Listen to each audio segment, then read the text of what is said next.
Champions ట్రోఫీకి BCCI భారత జట్టును ప్రకటించింది. 15 మందితో కూడిన టీంను ముంబైలోని వాంఖడే మైదానం వేదికగా బీసీసీఐ వెల్లడించింది. ఇంగ్లాండ్తో వన్డే సిరీస్కు ఇదే జట్టు కొనసాగుతుందని స్పష్టం చేసింది. ఫిబ్రవరి 6 నుంచి 12 మధ్య 3 వన్డేల సిరీస్ జరగనుంది. అనంతరం ఫిబ్రవరి 19 నుంచి ఛాంపియన్స్ ట్రోఫీ ప్రారంభం కానుంది. ఫిబ్రవరి 22న దుబాయ్లో భారత్ పాకిస్తాన్ మధ్య మ్యాచ్ జరగనుంది.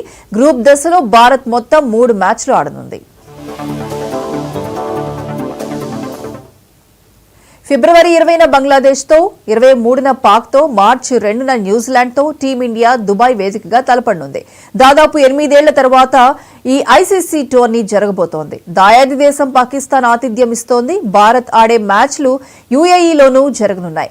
చివరిసారిగా టీమిండియా 2013లో ధోని నాయకత్వంలో విజేతగా నిలిచింది. మ్యాచ్ల నిర్వహణ మొత్తం హైబ్రిడ్ మోడల్లో నిర్వహిస్తున్నారు.